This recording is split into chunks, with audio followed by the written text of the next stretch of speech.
Broadcasting live. It's America's longest running talk show on computers. It's Computer America, bringing you the biggest names in technology with guest interviews, new products, and your emails. Listen live at computeramerica.com on any device around the world. Email the show at live@computeramerica.com or find us on social media. Be sure to check out our website for contests, giveaways, show notes, live video stream, podcasts, and more. You're listening to Computer America.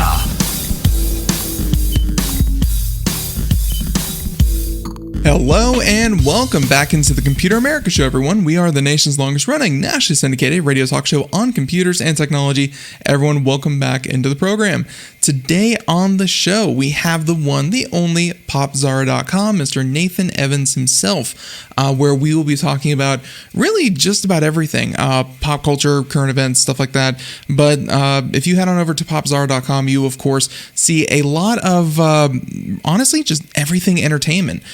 They have everything from games, books, movies, TV shows, anime, just, even, and did I mention books? Yeah, how many people are really giving book reviews? Well, hey, it's right over there at popzara.com. But before we get to that, computeramerica.com, that's where you'll find everything, including a link to our guest website, a link to all of our social media, and a link to all of the things that we do there at Computer America. I think with that, we're just going to go ahead and jump right into it. I hope you're having a great Friday. It's been a long week, everyone. I really... I really feel for the events that have happened recently, but man, it's I think a lot of people are ready for this week to be over and the long weekend to begin. So everyone, let's go ahead and get started with, again, Nathan Evans, longtime Computer America correspondent and, of course, managing editor of PopZara.com. Nathan, welcome back into the program. How are you?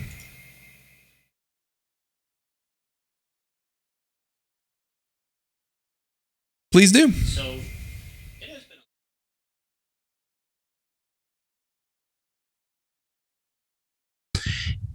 For some people, it's a long week every week. And just because certain events get a little more attention than others, I want to make a plea to everybody listening. A plea from me to you.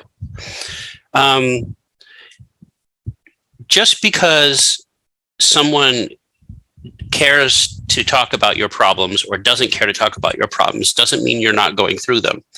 And sometimes it can be hard to look at tragedies that happen in the news and to think, oh, this country's terrible, or these people are terrible, or why is this happening? Understand, as bad as it seems, these are minority situations. These don't happen with frequency. These don't happen with the regularity that media would have you believe sometimes. And as bad as it is, and they are bad, understand there's more good than bad out there. And just try to find ways to keep your sanity, because if you're going to fix the world, if you're going to change, it's going to need people who aren't that crazy, who can think clearly and won't use every instant they can to try to take advantage. So just hang in there. There's more good than bad. There's a lot of good definitely happening out there. So, we've already mentioned stuff about all that on the show, but we're going to move on to more fun things because, hey, that's more fun. Let's go ahead and start things off. Actually, before even that, Nathan, how you been? How you doing? Feeling okay? Yeah, a little better, a little jet lagged. So don't ever reset your Windows machine the day of a show. Don't do that. Don't be stupid like me. Wait a day. So, last time we chatted, I was at an airport, and it turns out my rig worked pretty good. Mm-hmm. And so, but I got home, I said, you know how it is. You get that bug sometimes, like, I could reset. I think I could do a refresh. It's like painting your room. Yeah, just be careful when you do that, because you're going to forget things, and they're not going to come back when you forget them. Right. Yeah, well, you got on here, you sound good, and everyone, we can just go ahead and get things started here with, obviously, the biggest news of the day, Johnny Depp versus Amber Heard. No, we're not going to talk about that. We're not going to talk about it, even though that's all everyone is watching. You know what, though? Can I say something? That's actually one of the stories I was talking about, because the reason that story is so big, it's because it's harmless. Like, I think it's more of an epitaph for, like, the Me Too sagas. Mm-hmm. Where, people certainly online have latched on I think the majority of the news has been like pro Johnny Depp, get rid of Amber Heard, which is a little nasty if you ask me. I can't sit here and defend that women aren't targeted online when I see stuff like that. You know what I mean? I mean, she could be guilty of sin, and she certainly sounds guilty of sin, but Johnny's not sinless. But be careful how you pile on. You know what I mean? Be careful, because you look at this celebrity thing, it's like, what do we look at? Do we look at Johnny and Amber, or do we look at Harry and Meghan? Like, which useless, or how about Travis and Khloe, or Kim and Kanye? Like, which worthless celebrity couple do I want to spend my time on? None of these people are interesting enough for the attention you're giving them. None of them. I think that Johnny Depp in particular and Amber Heard is just that, you know, Johnny Depp had so many big movies that everyone can, you know, really enjoyed, and then Amber Heard is in so many recent big blockbuster films. I mean, it's tabloid, but for the 21st century. This is, Nathan, this is the future of kind of tabloid, you know, kind of turn your brain off celebrity brain candy that's, you know, just used to be in the National Enquirer. Yeah. And again, though, I believe it's gotten a little traction because this feels like the end of Me Too. I think there was a instance in the trial. I do not watch a second of this, but you know how it filters through. Like, you know, like the best bug netting still lets the mosquitoes in. But it's like, you know, there was that instance where he had recorded her saying, "Oh, look at me, I'm Johnny Depp. I'm a white straight male. I got beat up. Who's going to believe me?" You know, it's like, yeah, there are bad people out there on either side. It doesn't mean that there aren't real victims of assault. I think that's gotten lost in there. There are people that are victims of assault, both men and women. You know, let's be honest. Dominantly women who get assaulted. So let's not trivialize that. But the celebrity itself doesn't make it worse, and it doesn't make it better. I think maybe we like Johnny Depp because he's given us 30 years of fun movies. 40 if you count Nightmare on Elm Street. But yeah, Amber Heard has given us well, not as many and not as good. Let's just be honest here. Like, on that scale, it's heavily tipped. But let's be honest. The thing that made the trial really take off was hashtag Amber Turd. That's really what it was. Yeah, so. Exactly. Like, we've heard of, you know, you mean defecation of character. So yeah, that one. But it's just like, it's so petty. Like, there's so much else in the world. But I guess if you have to look at Ukraine, you have to look at school shootings, you have to look at race riots, then you look at something like Johnny and Amber, and it's so innocent comparatively. The stakes are so low. Like obviously for the parties involved, you know, millions of dollars, and obviously defamation and defecation, all that kind of thing. But for everyone else, yeah, you're right. The stakes are so much lower than what else we could be paying attention to. Who was it? There was this guy who used to go gamble, and he would bet on both sides every time. Yeah. And somebody says, "Well, you're not winning anything." Yeah, but he still gets the thrill of putting money down.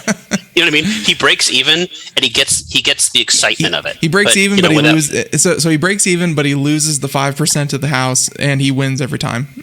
You know, it's a pretty good deal. It's like microdosing LSD. It's like you're not getting the full blast, but you're getting a little something. So yeah, so I've heard of it. So there's that. I couldn't be interested in this any less interested, to be honest. I gotcha. So let's go ahead and move on and talk about other famous people, and namely, you know, Tom Cruise. And is Tom Cruise in this Top Gun Maverick? Yeah, he's the big guy. Yeah, this is. You know what's funny? I had a little fun this week. So I was telling people, if you really want to have a drinking game, go to Rotten Tomatoes. Do it right now. Go to Rotten Tomatoes. Look up Top Gun Maverick. I believe this is the best reviewed movie of the year by a mile. Like by a mile. Like nothing comes close. I'm pretty sure that was Morbius. I'm pretty sure. By the way, I feel really bad for those people that signed on to Morbius like 6 months ago. Like, Morbius is a Marvel movie. It's Spider-Man. It's going to be big. And all of a sudden now you see all these announcements with Morbius in it. You're like, you guys picked the wrong horse. like Bloodborne 2. I think Burger King has a deal. It's like, no, like it must have seemed like a slam dunk at the time. Well, it's a Marvel movie. Yeah. Yeah. Spider-Man villain. It's like the new Venom, right? It turns out the movie is more of a turd than Amber Heard. And, you know, and all these tie-ins are going nowhere because nobody likes this movie. Like, this movie was it was a box office bomb, a rare Marvel bomb. Even the director distanced himself. It looks like ass. Our own critic hated it. Like, nobody likes this movie, you know, and it's yeah. But anyway, going back to Tom Cruise. By the way, doesn't Gerard Leto, doesn't he strike you as like a third generation Johnny Depp. Like, he modeled his career after Johnny Depp of doing wacky characters and makeup, but nothing he's ever done has caught on. Like, he tries so hard. You know, he's trying. He's trying. It just doesn't work. Yeah, the biggest thing I know him for is Suicide Squad, and even that's like, you know, like there's so many other Jokers, it's hard to stand out. Well, think about this. Like Johnny Depp, here's what he has in common with Johnny Depp. Both started on TV shows. Check. Both in rock and roll bands. Check. Both been in acclaimed thrillers. Check. Both did heavily makeup costume characters. Check. Both, nominated for doing effeminate characters. Check. Both doing superhero movies. Check. But Johnny Depp was popular, and Jared Leto is not popular. Like, you put him in everything, and it's sort of a dud. Yeah. Even Blade Runner, Suicide Squad. But he was good in Requiem for a Dream. He's excellent in that. But so, I mean, he's a great actor. He's not a movie star. Whereas it's something that I think a lot of people need to think about when it comes to the entertainment industry is like, it's not about skill, because there's so many people that, there's a whole industry around putting your kid in school, putting them in specialized theater schools, raising them from a young age. There's, of course, connections you can have with people in the industry, so on and so forth. But really, just like anything in the entertainment, anything in the, be it a Twitch streamer, be it a movie, be a singer, everyone has what it takes. Let's face it, people have pretty faces, people have good singing voices. It takes luck, luck that something hits. And luck, but I don't know. It's like that old story I think we've talked about, like the two tennis players that are playing really hard, and the other guy keeps slamming, and he keeps winning. And the guy's like, "Oh, you're just getting lucky." And the other guy's like, "It's funny. The more I practice, the luckier I get." Well, I think that there's so many people putting in the hard work. It's just you need all the hard work, and you need that luck. And I think Jared Leto is putting it, like, he's starring in so many films. It's just he needs that luck, that break, that movie's going to be, awesome. Well, it's like, he reminds me of Christian Bale a little bit. Like, Christian Bale did the same thing, and poor Christian Bale, he goes balls in to everything he can. Like, he's in the new Thor movie, and I think I think you recognize you're either like a gifted character actor or you're a movie star. And I hate to say it, and going back to Top Gun and Tom Cruise, there really aren't any movie stars left anymore. And I think this movie, why it's hitting so hard, Top Gun Maverick is what we're talking about, is that I go back to Rotten Tomatoes, and you look at this, and you can tell the critics are sort of beside themselves on how to describe why they like this movie. And what they're really getting at, and they can't say it, is they like Tom Cruise. Like, that's the deal. Like, this is such an interesting pop culture phenomenon, because Tom Cruise is like the only movie star. There are no more movie stars. They're gone. They don't exist. Who was in the Unbearable Weight of Talent? Nicolas Cage. Nicolas Cage, of course. He's a crazy actor, but he's not opening $100 million movie anymore. Yeah, that's true. That's true. Like, you look at this. You look at Top Gun, and what was the big story? They leaked the trailer for Mission Impossible Dead Reckoning Part 1. Like the biggest trailer is for another Tom Cruise franchise movie.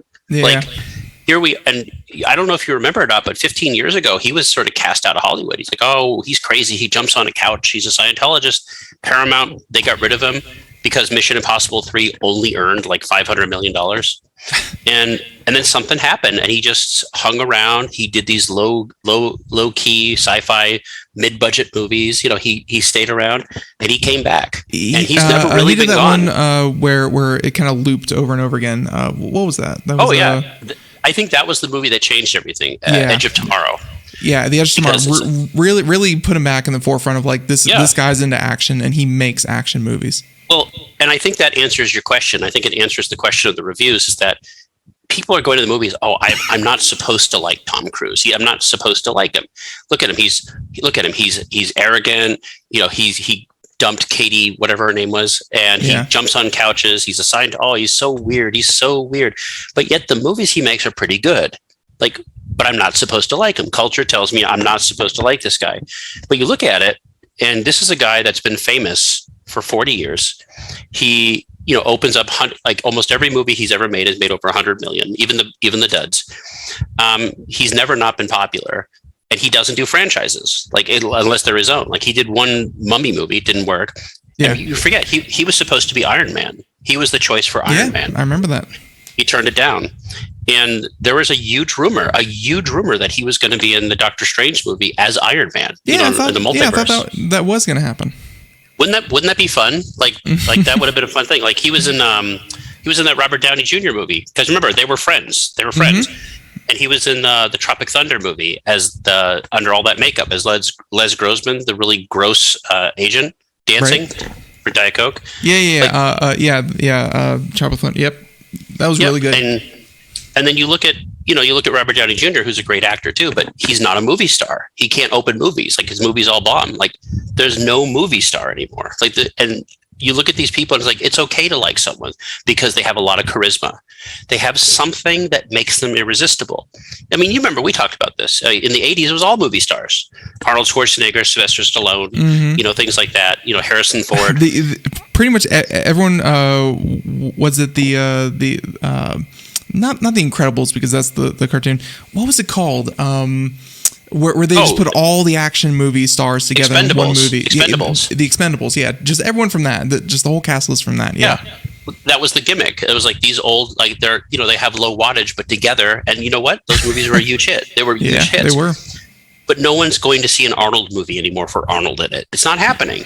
Right. Like arguably, you have low tier movie stars like Jason Statham and maybe Sylvester Stallone, and I would say Sandra Bullock in there.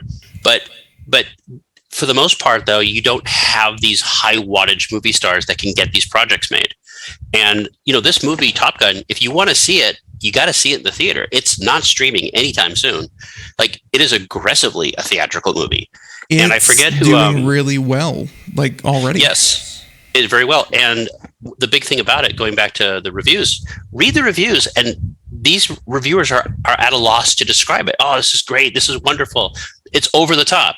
And every once in a while, they're like, oh, but Tom Cruise, he's back. He's the movie star. They keep saying he's a movie star. He's a movie star because they're not used to it. They're used to like these interchangeable Chris Hemsworths. Chris Hemsworth, fine. Chris Evans, fine. Chris Pratt, all the Chris's, they're all fine. But none of them can open a movie. Like if you put Chris Pratt in a Jurassic Park movie, it's the franchise that sells it. You put Chris Hemsworth in a Thor movie, it's the Thor that sells it. But I think you don't have Tom Cruise in Top Gun. You don't have a Top Gun. Right. Like that's just how it goes. Like Mission Impossible. I mean, did you see the trailer for Dead Reckoning? Looks great. I did not. No, I did not. I have no idea what's going on, but I want to see it. Like it's like, oh, what crazy stunt? He's going into space this time. I think what people just want to know about Maverick is Top Gun Maverick is there another volleyball scene? Yes, I think there is. I think it's in the trailer.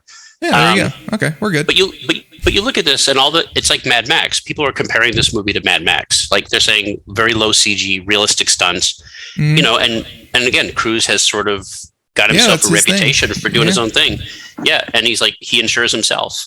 And it's like, okay, but that's what a movie star does. They don't just show up and have a CG uniform. Like they're putting in the work. They're doing the work. They're putting in.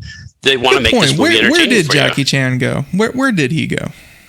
There's a movie out there. What's that movie with Michelle Yeoh called Everything and Everywhere at Once? Did you hear about this? I think Have I you did. heard about this movie? Yeah.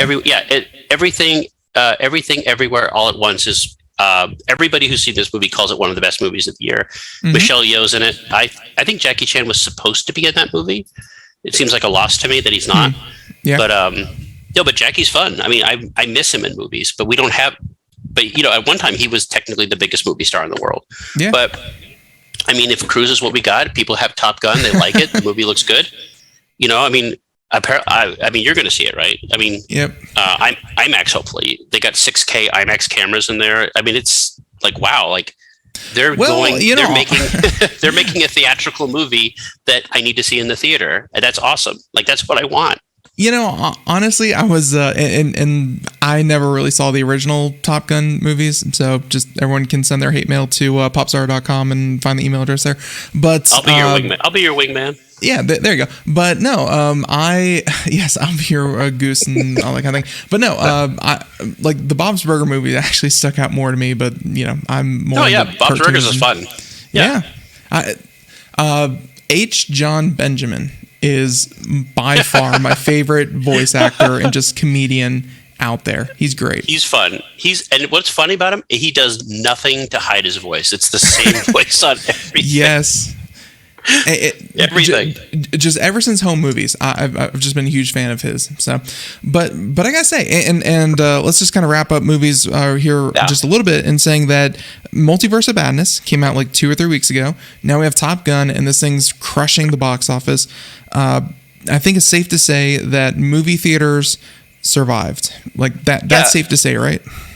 They survived, but they also predicted the death of the indie. Like the only movies that do good are blockbusters, and I think Top Gun is going to be the first non-superhero movie to actually do good at the box office, like really good numbers.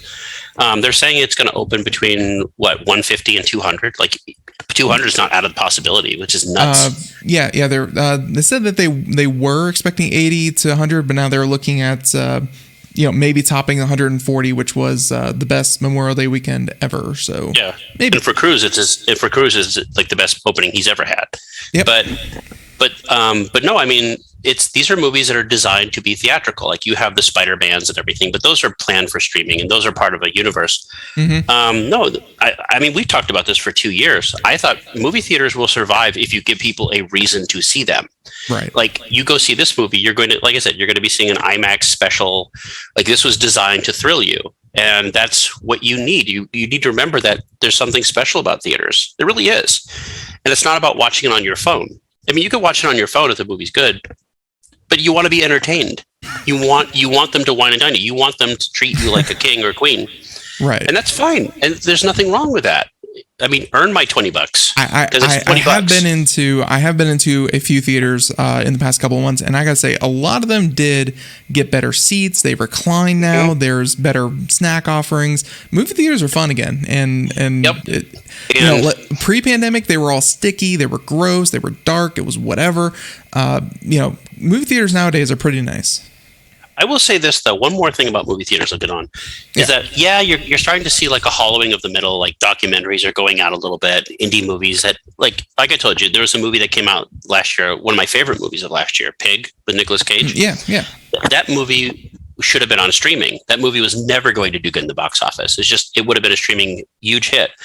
So they're going to have to rejigger like what movies are considered theatrical, but I think what we're going to start seeing, and I saw this during the pandemic, you have like, I forget what they're called, phantom events, or what are they called? They bring back old films, like in theaters right around you, they're playing like Star Trek, the motion picture, like the new remastered 4K version. They're playing that in the cinema. I would love to see that in the cinema. I've only seen it on a small screen. Yeah, when I was in Texas, Alamo Drafthouse was doing. It was right when the new Godzilla movie came out, and they were doing like all the different kaiju and like all the different old, like starting with the way back when original Godzilla movie and working their way up, like stuff like that. Movie theaters are definitely embracing. Well, it's like you go see your favorite band, and if your band is an indie band that nobody knows, you're going to see them in a little junky bar or a dive or a small stage because nobody knows who these people are. Right. But 10 years down the road, when they're as big as like U2 or Coldplay or something, you're going to see them on a stadium with 1 million other people. Like, there's something to be said about putting old movies back that have established fandoms. Like you go see something like, I hate to say it, like Wizard of Oz, Gone with the Wind, or Star Trek or Star Wars, and there's a built-in audience that you want to go there to be with the audience, and you don't get that from how do I say this without being rude? You're not going to get that from a new franchise that nobody knows. I'm sorry, it doesn't happen. Like that used to happen a long time ago because a movie would be in the theater, it would slow build, it'd get re-released. That happens in the old days. It doesn't happen anymore. But if you have a re-release of something, you like Ghostbusters 30th anniversary or whatever, people go there, they know the lines, they repeat the lines, they're happy. They're not there to see the movie, they're there for the human connection. Right. And I imagine we're going to see a lot more of that. And so new movies, blockbusters, but old movies, old blockbusters, and people are going to have a good time. Go spend. I mean, that's what the Marvel movies are. Yeah, like you don't need to know anything about Guardians of the Galaxy 10 to know Thor's going to be in there and maybe Spider-Man. But it's a little bit more fun if you do. But you're right, you can definitely jump right into it. Yeah. So there's that. Let's go ahead and switch on over a little bit to still keeping with movies and shows and stuff like that. With this article that you linked here from IGN talking about Star Wars Celebration 2022, in that, Disney Disney has taken its Marvel ideology and pushed it onto Star Wars. So if you're into that, that's great. They are trying. They are trying. They are trying to flesh out this universe, and obviously, I think this weekend is when the Obi-Wan Kenobi show gets released on Disney streaming. They released the teaser for Andor, so there's stuff like that. Well, yeah. Can I say something about this? What's that? Why does everything around Star Wars have to be about death? Like everything on Star Wars is a prequel about characters that are going to die. Like Andor, remember him? He died in Rogue One, and now he's got a series. Obi-Wan, remember he died. Well, in this movie, everything's death. Isn't that what Star Wars is? Is that it's a space opera? An opera, well, its big moments are death and tragedy. Yeah, but they also have the fun operatic moments. Everything in Star Wars has become so... they forget the comedy part. It's all tragedy. And a friend of mine mentioned this too. Like you look at modern franchises. Do you not remember the last trilogy? Those are so funny. Oh my god. Yeah. Oh my god. A laugh, a riot. But I was talking to our friend. Our Corey Gallagher, our tech guy. We were talking about the new Star Wars game. It's called the Skywalker Saga. It's 9 games. It's like, oh yeah, it's 6 games you want to play and 3 you don't. It's like there's no optimism anymore. There's no hopeful optimism. Like you end maybe in the middle of a trilogy, you end with a hand getting cut off or someone dying, but you don't end the final movie on death. Like that's a bummer. You want aspirations. Happily ever after. Like, but everything, it's like all these series are all about death and death and death and death. And they wonder why people are just aren't latching on to them. I'm sorry, but not everyone's as suicidal as the Star Wars writers. Like, I'm sorry, but there was a story that came out last week that I want to bring up real quick in relation to this. Sure. Kathleen Kennedy, the maestro behind everything now, she did something I thought was pretty brave. She said, we messed up. And she admitted that we're not going to do any more recasting. They're not going to have digital versions of characters like they did with Solo or whatever. They're going to keep the original actors and they're going to move forward. And I thought that's what you need to do. Like, don't replace Mark Hamill. Don't do this. Whereas like you see the new. I don't know if you follow Star Trek at all, but Paramount, who's been on Paramount Plus, they have a new Star Trek show, Brave New Worlds. They've recasted Leonard Nimoy. They recasted Uhura. They recasted. So they're saying James that Kirk. Instead of creating new characters, they're casting younger, different people to play the same characters. Like is that what she's apologizing for? Yeah. No, but overall, she's apologizing for recasting on Star Wars and doing CG versions of them. So she specifically mentioned Solo, that they tried to recast Harrison Ford, and she also hinted like, oh, Indiana Jones. She's like, yeah, we're not going to recast the character. It's Harrison Ford. That's good. Yeah. And I thought that's interesting because that's not how Hollywood works. Like Hollywood works like we can recast you. We did it like 10 times with James Bond. We can recast, like Star Trek has been recast 4 times now. At least Bond has like established lore for the character as to why it keeps changing, though. To be fair. I think it's like, you mentioned tragedy, right? But I don't want to see the same thing every time. I would like to see new interpretations of it. I think like you have one life. Why would you want to repeat the same thing over and over again? You say that, but then you look at the Halo TV series and how they changed some stuff and everyone just like, you gotta be somewhat respectful. Like you gotta like, yeah. If you show up to a baseball game and they start throwing a football around, you're gonna be upset. And the Halo series, I will tell you right off the bat, I didn't want to mention it before, but can I mention it now? Sure. What a load of shit that show is. Seriously, like I'm not asking you to be somewhat respectful. Just cursed. One second. Nathan just cursed. I thought I could do that. Yeah, we go. Our sensors are on. A load of bullplop. Okay. Yeah, perfect. There's no way around it. This is a show that has no compunction about being faithful, even remotely faithful. And it reminds me of, did you ever watch He-Man and the Masters of the Universe? Of course. The cartoon or the cartoon. Yeah. And then they made the movie. They made the movie with Dolph Lundgren. Yeah. And I'll be honest, the movie has its charms. It's kind of fun in like a bad movie way. But you watch He-Man, the Masters of the Universe, it's unrecognizable compared to the show. You could tell it has nothing to do with the show. Nothing. Right. the Halo show, you look at this and you're like, where's the joy? Like, oh, he takes his mask off. He has sex. Oh, he's dead. He's doing all this. Oh, let's subvert your expectations. You know what, Hollywood? How about just live up to my expectations? Like, they're not high. They're not high. I just want to watch a Halo show that has something to do with the franchise. I read a comment online that, Halo might have been much better served if Master Chief was there for like 3 minutes an episode. Exactly. Like if stuff went down, Chief flies in, kicks a bunch of butt, and then goes away, and then you build a storyline and arc. Yeah, exactly. Exactly.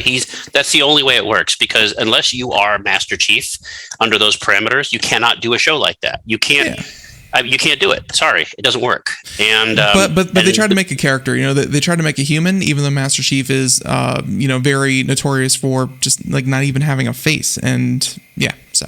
Well, I just like the hubris of the Hollywood people coming in, people who have admitted they didn't even play the games, or they don't even know the franchise. Oh, we don't want to be stained. Okay, but you're taking a franchise that did perfectly well, made billions of dollars, sold hundreds of millions of games for 20 plus years, and you think you can do it better. And you also admit you didn't decide to even tap into that. And you wonder why your show is a pile of poo. Like, I'm sorry, but can somebody please respect the material? They screw it up so much. You had all this money. I have oh my goodness. No hope. I have no hope of Halo being redeemed. And honestly, what happened, like Wheel of Time, I'm still pretty happy with. Obviously, I'm hoping the next seasons get a little bit better. But honestly, I want a good video game adaptation, kind of like a Gears of War. I think would be a lot of fun. Just something good, I think if you want that taste of a good adaptation, I think you watch the Sonic movies. They're perfectly fine. They're fun. Yes. You don't get much out of it, but there's not much there to begin with. But no, it's like I go back to Star Trek. Like, I like Star Trek. I'm not a Trekkie at all. I like the optimism of the films. I like the pageantry. I like the operatic. I like the silliness. I like the characters. And then you start watching these new shows that are clearly not for me.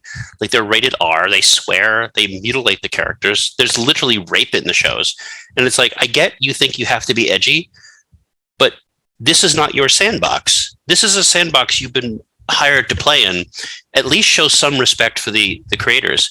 And I can't reconcile, I can't watch the Picard show where there's all these swears. I mean, I can deal with swears. Trust me, I just did.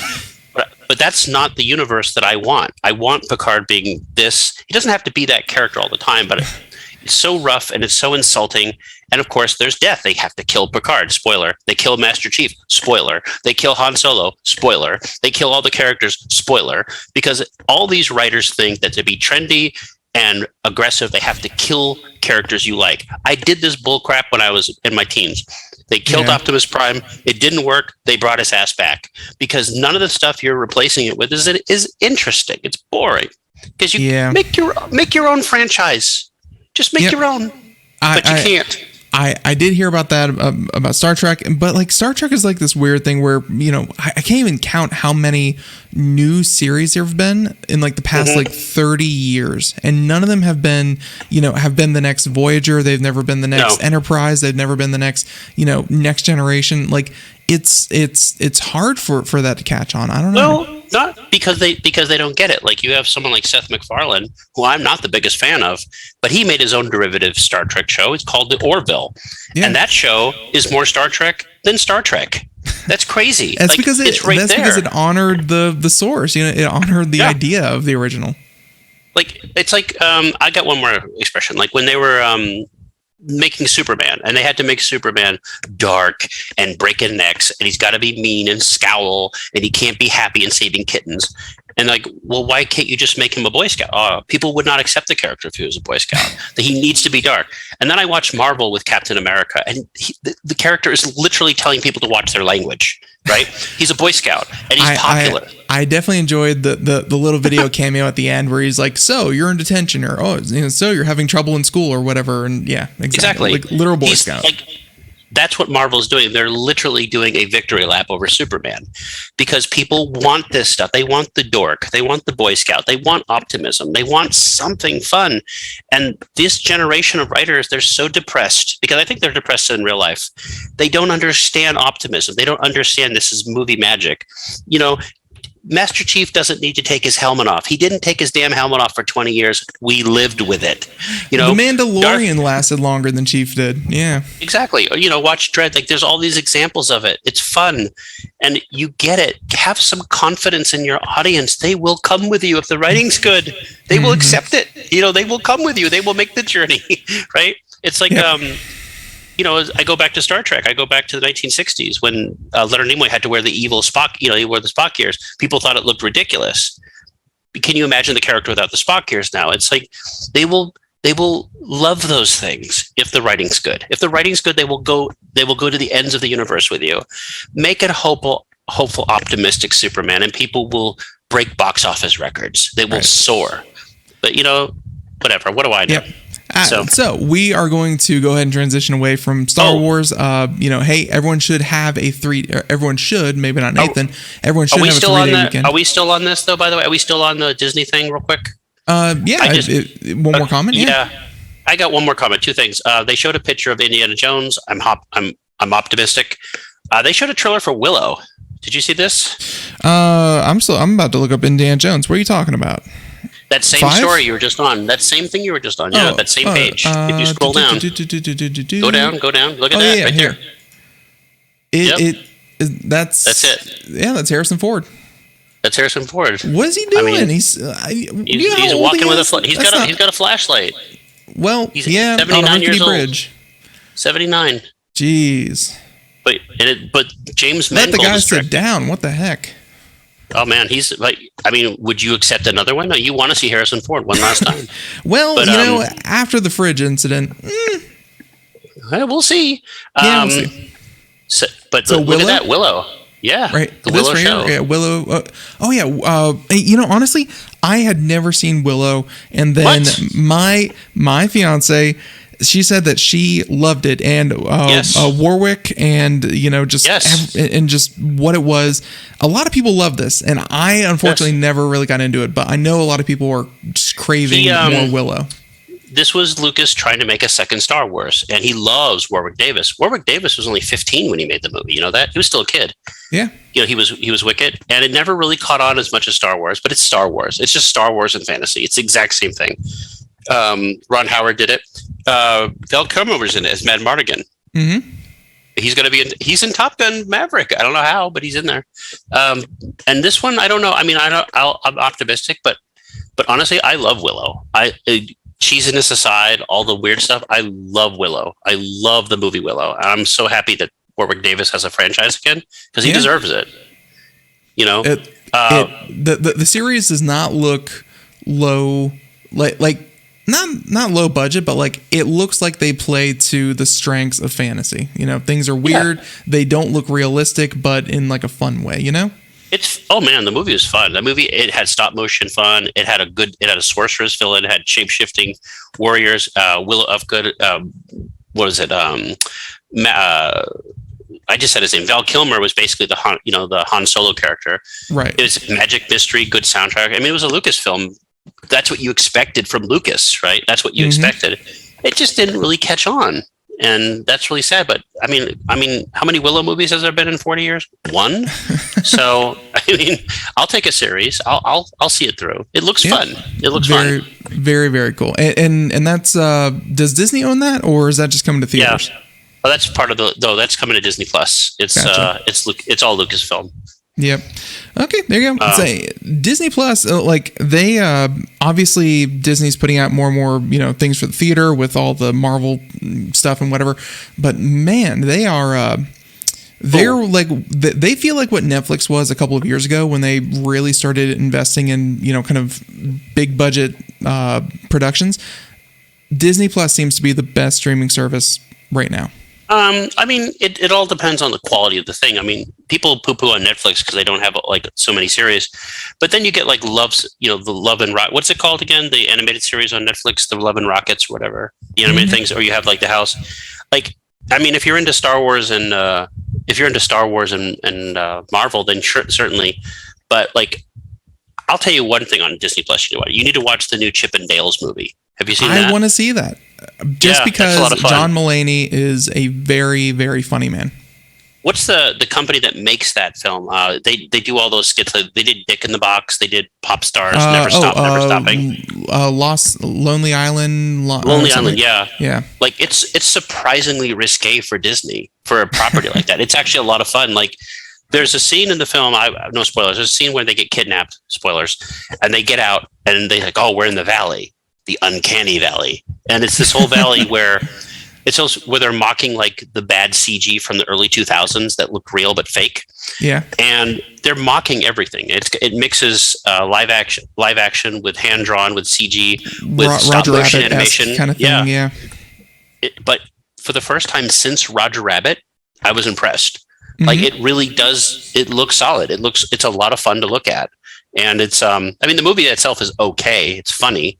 It is funny, but. No, it felt like Disney's taking a risk, and I can appreciate that because they don't.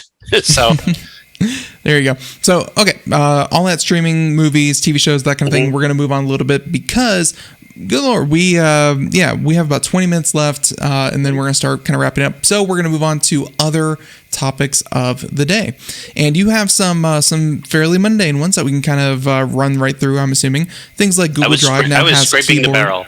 I was scraping the barrel for you. Google Drive now has keyboard shortcuts for copy and paste. 2022. By the way, the title in parentheses 2022. You know what though? I use Google Drive a lot, and they don't really support that unless you're like using Chrome. Like, and that's even it's like people talk about copy and paste, but this is when people talk about Google Docs. Like they'll say, "Oh, it's free," but then they'll, "Oh, yeah, but Office is better." Office is robust. Google Docs is bare minimum on a lot of things. Like a lot of the stuff that you'd think would be there is not there. And it's curious why it's not. I don't understand. You think keyboard like nerds and everything would be all over keyboard shortcuts. Like, oh, it's easy. Just press Window key, Control, left tab, button 1 plus this. That's not easy. You need 3 hands for that or a tail. And it's hard to do. It's like I'm not a primate. I don't have a prehensile tail. But it's whatever. I'm surprised Google didn't just and obviously maybe it's just respecting kind of LibreOffice and open source and that kind of thing. But yeah, I'm surprised they didn't just completely rip off like LibreOffice and just upload that into Google Docs and that whole thing. I don't know. Didn't the man who invented copy and paste just die recently? Yeah, he did. Would not surprise me. That generation's definitely knocking off, unfortunately. Yeah, he died 2020. His name was Larry Tesler. But you know what's funny? You mentioned LibreOffice. I was talking with someone about LibreOffice. You know how I feel about Linux. It's just not for the masses, and that's me being charitable. But you have this open source community sometimes that is so arrogant, and they feel like pirates because they feel like.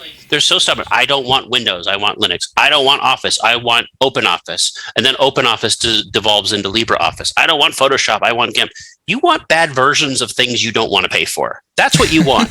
You want Adobe to spend all this money developing these tools so you can open source copy them. You want to make bootlegs of stuff you like. And LibreOffice is a copy of OpenOffice, which was a copy of Office. And it's like, I get it, but that's why I'm just using Office. I'm using the real thing. I'm not going to use a third-rate imitation. Like I was part of it. I did Linux for a while. I did Red Hat. I did OpenOffice. I did that. And then I got tired of all the limitations when I could just be using the real thing and I'm paying someone. I'm paying for the people who actually created the concepts. I like paying people for work. I think you should get paid. Linux is definitely in the special place where, hey, if you want to buy the guy who develops LibreOffice a cup of coffee, you can definitely do that. And you can even send him a message and he'll send you an email back and say, hi, thanks, and blah, blah, blah. Or you can recommend, kind of upgrades and stuff like that. I did that for open broadcasting software. I was like, well, it wasn't me. I looked up a forum post where someone asked the same question I had, and the guy who was developing it was like, I don't get paid for this crap. You do it. And because it's open source, that's kind of the attitude sometimes when people are kind of choosy beggars. The guy who made GNU and all that, GNU or whatever you say it, then you find out the person Yeah, the person who invented a plugin has some weird political opinion that that the rest of the community doesn't agree with, and they get banished out, or they get. I mean, there's such, no offense, if you're a developer, your community's a bunch of babies sometimes. You guys need to grow up. I mean, I know you want to do it for the fun and everything, but honestly, you can't be so petty. You can't be jealous, like the guy who did Firefox, right? I forget his name. Like he donated to one thing, so let's push him out. Next thing you know, you have Firefox sucks. You have the guy who did JavaScript, same guy. You have someone who works on the GNU license. Oh, they voted for Trump, or this person believes in aliens. Oh, this person thinks the world is flat. Like, come on, people, you're making software. I don't care if the world's flat as long as the copy and paste is there. Right. And I know it's so bad, but this is why I will gladly pay for Office 365 to run my business on instead of getting the quote unquote free version from Google, because I want accountability and I like having someone to call. Like, it doesn't work, I can call someone at Microsoft Exchange and get it set up. And it's not perfect all the time, but there's something there. At least Google has not killed this project, so they're improving it. Which one? Drive? Google Drive and Google Docs and just all of the Google suite. Oh man, they tried. You remember a couple of years ago they tried grafting that social media mess on it, like Buzz and all that, and they said, you know what? Let's take advantage of the Gmail users that trust us, and let's throw all this crap on there. If you go into Gmail, do you use Gmail? You do, yep. Right? Yeah. Okay. I mean, we all have private Gmails, of course. Mm-hmm. But if you ever look, do you use the Gmail website, or do you go through go through client software? I do actually install some add-ons and use them. Yes. Yeah. Okay. Like for me, I use Office. I use a lot of things. I use third-party clients, but the website itself is an exercise in frustration sometimes because. And I used Gmail app on my iPad the other day, and I didn't understand what was going on. I never felt older. Like, oh no, I'm reaching that point where I don't know if I can go beyond. Like, oh, it's easy. Just swipe down from the left, press up, go here. I'm not doing any of that stuff. I've learned what I learned. Not intuitive, but very short to access. And that can kind of bite them in the butt, where it's like, oh, it's just 2 swipes. And it's like, yeah, but how do you remember the 18,000 swipes you need to do everything? I don't know. Yeah. Well, can I give you one example, though, before I go? Sure. On Gmail, when you're using Gmail web client, right, and you're responding, because they have threaded emails now. And sometimes, Lord help you if you lose track of where you're at, because that email is gone. And so, but let's say you find the email you want to reply to. If you're using the web app, they hide the subject. It's hidden. You have to activate the subject. And I say to myself, why are you hiding that? Like, they expect you to not want to take care of certain things. And maybe they have the numbers to prove that most people don't care. But I say to myself, though, it's like they take certain things and they make you jump through hoops for basic productivity in a way that nobody else does. And maybe Google's right. Maybe people don't care. And maybe Microsoft's wrong and people don't care. But I don't know. It just feels like there's a creeping displacement that goes on with Google products where, we'll take care of that. Oh, don't worry. Don't just type a little bit. We'll finish the sentence. We'll correct it. Oh, your grammar. We got the grammar for you. I could just sit back and let Gmail take care of my whole email. I don't even have to respond. Like, it feels like I'm being automated out of my own email sometimes. And I don't like that. I really don't. It feels a little too much. Yeah, it certainly is a push that Google especially Google can really tackle with all the AI and all the data that they collect and that kind of thing. They are definitely pushing for, automating processes and automating just filling out fields and stuff like that. I could definitely see that. But now we're going to move on from Google Drive. Yes. I did not expect to spend 10 minutes on that. That was so exciting. Yeah, I know. Crazy. Let's go ahead and talk real quick about, let's see, we have a couple Microsoft stories here and a PlayStation stories, but some of the ones that I had sent to you. This one, real quick, just another update, because I think Maryland joins one other state, and I think it's like Nevada or something like that. Or I'm sorry, it's Arizona. It was Arizona in March. Talking about alarm. Thank you. Talking about using your iPhone and being able to upload high definition scans of your driver's license. And I guess they made it official. You can use your iPhone to identify yourself. Well, I'm for it and I'm against it for different reasons. I mean, how many of us do this already? Just take a snapshot and just keep it in our photo gallery. I definitely do that when I travel. Yes. Yeah, definitely do that. And there are cases like I was when I was flying last time, it was much easier for me to use Apple Pay to do ticket stuff because I didn't want to bring my wallet out. Like when you travel, you really shouldn't have your wallet accessible where people can steal it. Right. And I was surprised at how easy it was. And I get it. I get that idea. But I want to look down the road, like you have yourself an all-encompassing thing. Like, is it okay to have your ID there? Well, of course, it's being stored. You have this and that. But in China, they have WeChat. Mm-hmm. And WeChat for American, because Americans. How do I say it? Westerners, I should say, understand as much about WeChat as I think maybe the native peoples of America understood about Britain. Let me do some self-promotion. They don't get it. Yeah. Computer America, let's see. Are you on WeChat? About a year and a half ago, I did an article on super apps, which is essentially what WeChat is, and there were like 2 or 3 others where it's essentially you take PayPal, like you take your banking app, you take PayPal, you take your email, you take your social security, you take your government ID, you take everything and just mix it all into, you take Amazon and just your work email and you all roll it into one, and that's what a super app is. Did you hear Airbnb? Airbnb is leaving China because of this, because they can't compete against WeChat. They can't compete against it. It does everything. We did an article on super apps, and you're right. America does not have super apps because they would have been hit with kind of antitrust and anti-competitiveness. Yeah, Americans don't have super apps. Well, they don't have it, but they also don't they don't have an understanding of why it is. Like WeChat isn't just one app. It's mandated. If you get a driver's license, WeChat. You get car insurance, WeChat. Phone number, WeChat. If you driver's run license, a business, WeChat. If you want to do business at a business, you need WeChat. Yeah. Oh, social credit system, WeChat. Everything is WeChat. Facial recognition, WeChat.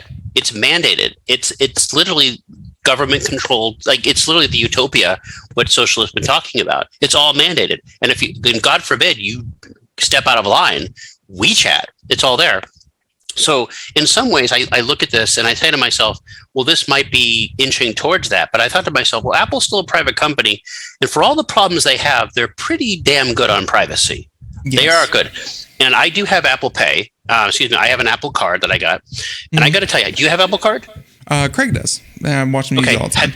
Have you seen what it's like to pay on there? It's pretty revolutionary. Yeah, it's a little turnstile. Like you just turn it up and down. You can see exactly what you bought.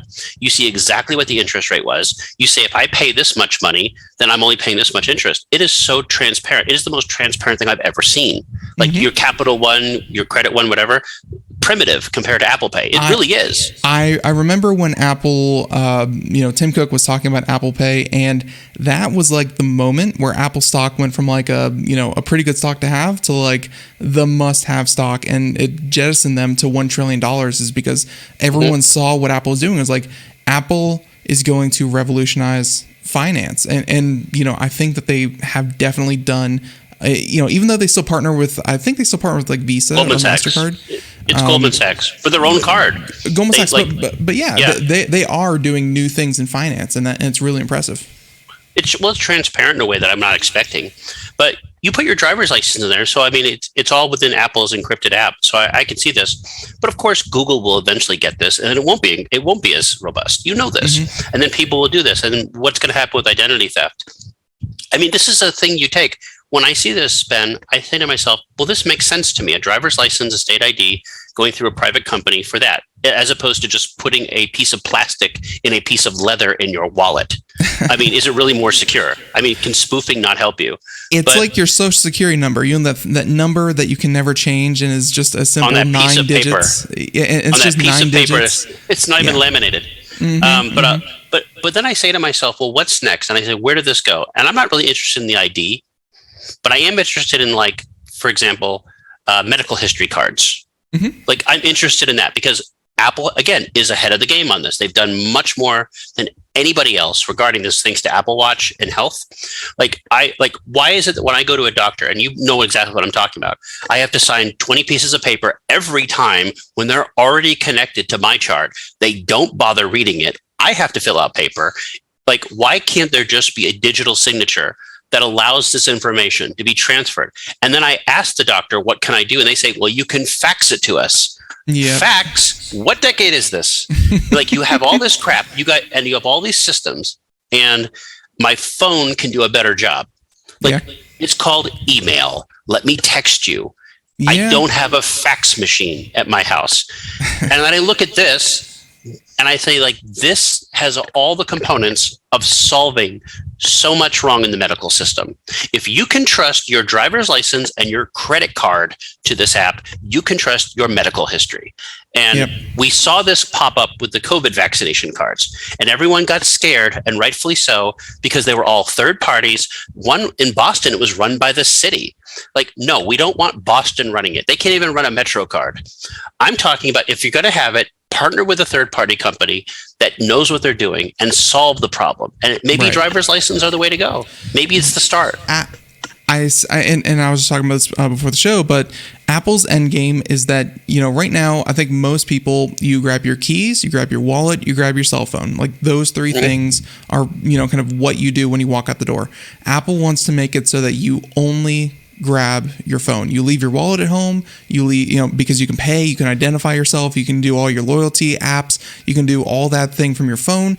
And I think you can already do it where you can sync up to cars, and you have apps for your cars. You can start your car, with your phone in the car with you. Apple wants it that, the one device that you cannot live without is their device, and they're doing it better than anyone else.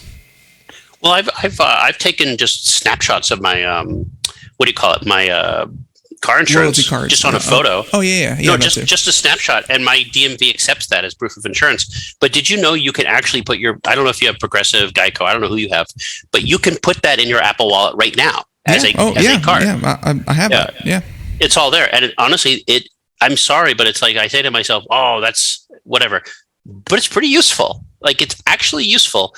And this seems like, I don't know, do we trust everything to the little phone in our pocket, or do we trust everything to the little flap of leather in our pocket?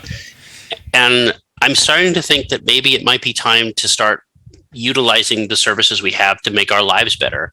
Because again, you can't just say something old is good. You can't say my little flap of leather is better than the phone all the time. You have to prove it to me now, because I'm telling you, I've seen the phone, I've seen the digital stuff make people's life better. Maybe not everybody, but we are, if we're going to get to the future, Ben, we gotta start being a little more futuristic about it.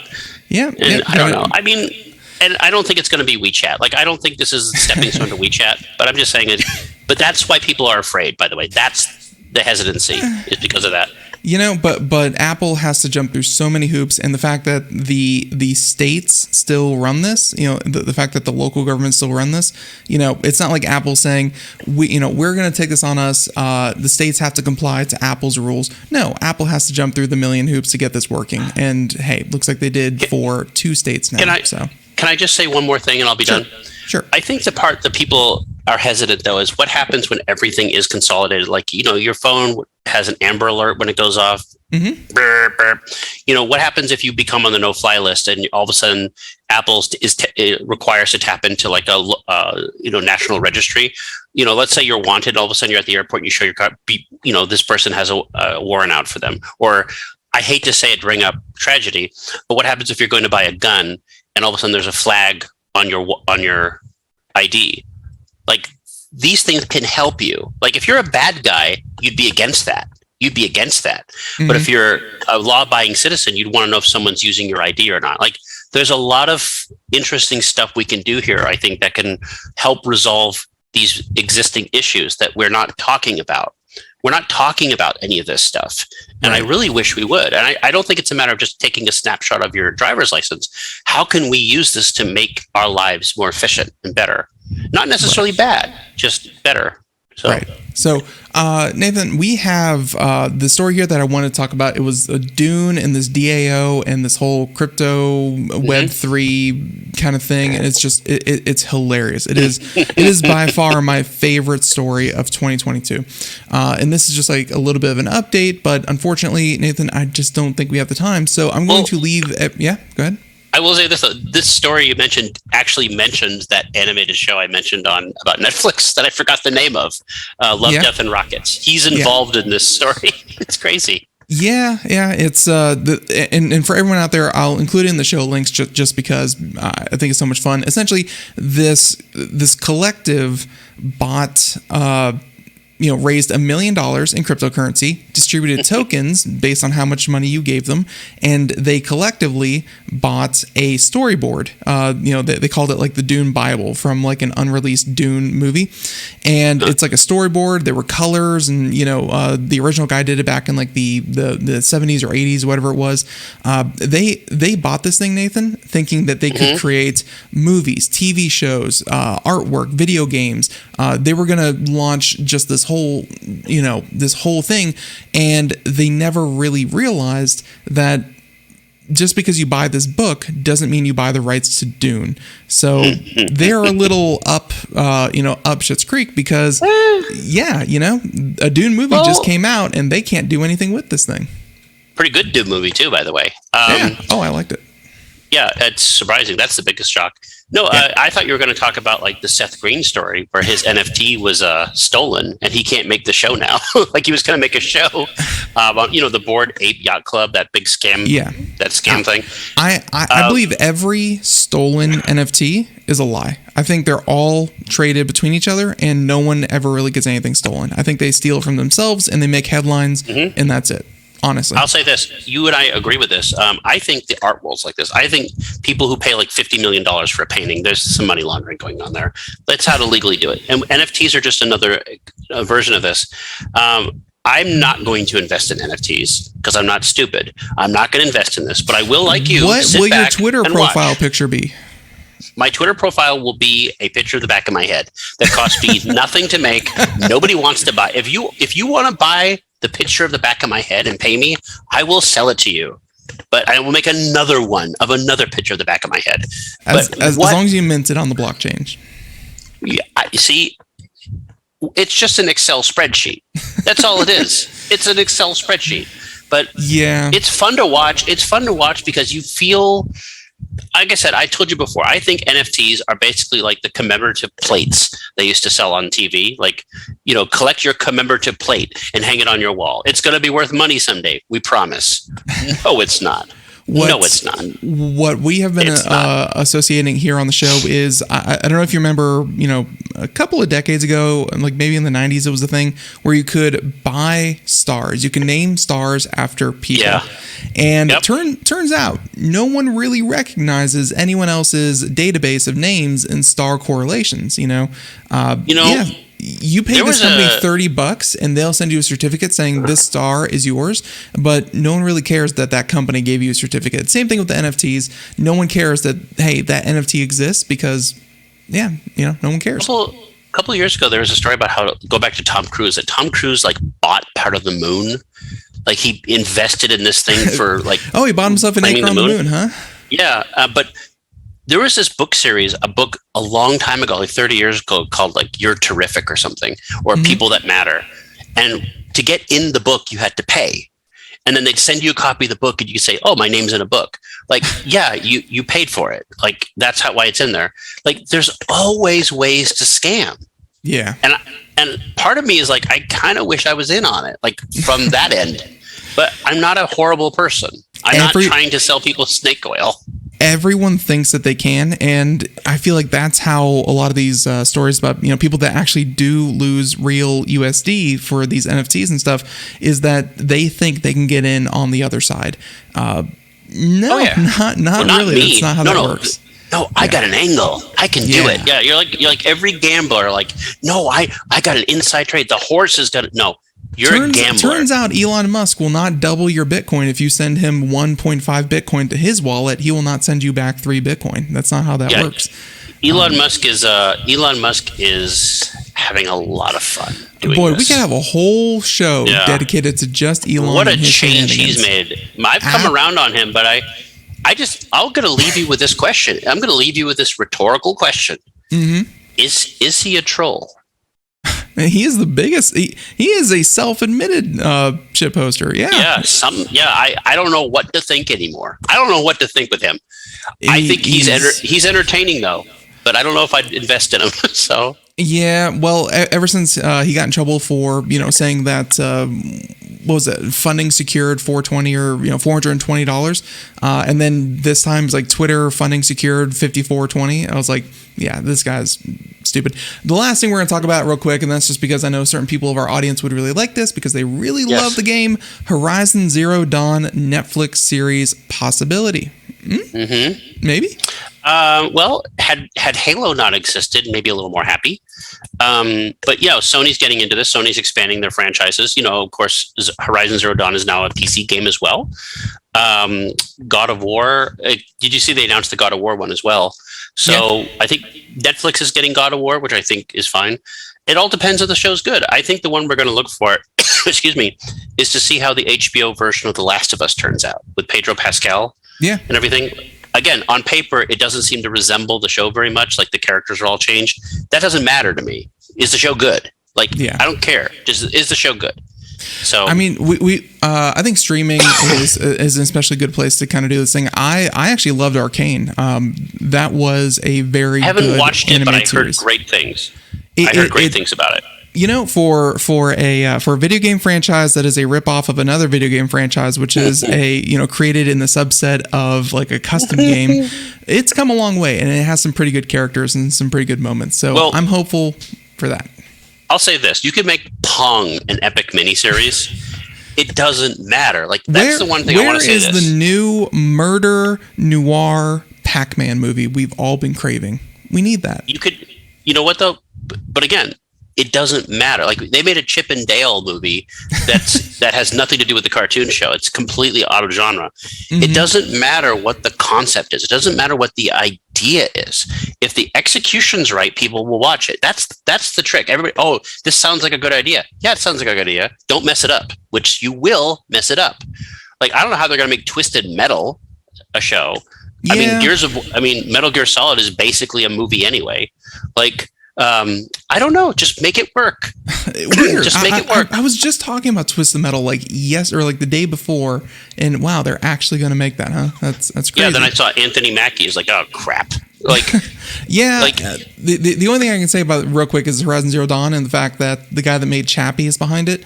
I hate Chappie. Chappie is talking about worst. what's his name? What's the guy's name? Neil He's South Blomkamp. African director. He got his start doing Halo commercials. Yeah. Yeah, like he was supposed to do the Halo movie. I think District 9 was actually reusing some footage for Halo. Yeah. Peter Jackson got involved with it, all this stuff. They were going to do it. Microsoft pulled out. I still think he would have been an interesting guy. I still think he's got a good movie in him. Like he was supposed to do RoboCop. He's supposed to do so many things he never does. Right. And nothing he's done since District 9 has been really that great. But they haven't been bad. Like Elysium wasn't terrible. Chappie was okay. Chappie's terrible. Chappie. I don't care. I don't care what you say. Chappie is the worst movie known to man. Ugh. Chappie is like a worse version of Short Circuit. When they had the product, and the part that always gets me is like when they had the product placement of, it's like, yeah, they just hooked up 8 PS3s together and suddenly that was like the most powerful computing unit known to man. I was like, what the heck? They were really doing that though in real life. You know that, right? Like they were actually like, there was this company out of Boston. I think it was Cambridge, actually. I think it was MIT. So a company, college, that was actually asking people to download a little software app on their PS3s so they could borrow computing power to do comprehensive calculations on something. Like they really were trying to do a network. It's kind of like the SETI project. Okay, and now we're going to wrap this up. But I will say that if you want a movie that is out of genre, you be sure to check out the upcoming Winnie the Pooh, Blood and Honey. That's everybody. I heard people talk about this. There are 2 movies that I want to recommend that I haven't seen personally, but I think we just talked about one about Everything Everywhere All at Once. Haven't seen it, but people I like that I trust have seen it. And I have seen, I have seen a little bit of the Nicolas Cage movie, The Unbearable Weight of, what is it called? The Unbearable Weight of Talent. Massive Talent, yeah. Starring also Pedro Pascal. What I've seen of it is hilarious. So like there are, for every Top Gun where you know what you're going to get, popcorn, yay. There are good movies being made that are going to be under the radar. So it's all, have you noticed all my metaphors are like aeronautical? It's crazy. But, it's okay. Yeah, I'm glad movies are back. Movies are back. People are going to see them. Like these movies have all made money. That's good. It's not everything needs to be Doctor Strange, like you're just looking at. Not everything needs to be that. Mm-hmm. Have you seen it, by the way? Have you seen Doctor Strange? No, Craig and my mom did, but and they said they loved it. I mean, let's just face it. Doctor Strange is probably right now the best active Marvel character out there. Can I say something? You're flipping through PopZar right now, that little turnstile. Yeah, the carousel. Yep. There is a relating. If you click on it, you'll see a picture of Doctor Strange, and if you keep clicking through there, you'll see a picture of Bruce Campbell in the Evil Dead game. So Bruce Campbell is in Doctor Strange, by the way, as a character. Yeah, he's present during one of the end credits. Yeah, well, it's a Sam Raimi movie. He's in every Sam Raimi movie. Yeah. All of them, every one. Yep, there we go. Okay, so I think with that, we're going to go ahead and play the music there. The show went a little bit long, but that was perfect. This has been a very relaxing, fun conversation, Nathan. I thank you for coming on the show. Yes, and happy Memorial Day, everybody. Go do something fun and pay your respects. Absolutely, everyone. So once again, computeramerica.com will have links to everything we talked about here today, as well as links to popzara.com if you want to check that out. Nathan joins us every last Friday of the month, and it's always so much fun. So everyone, until next time, have a great day. Thank you so much. We'll catch you here on Tuesday.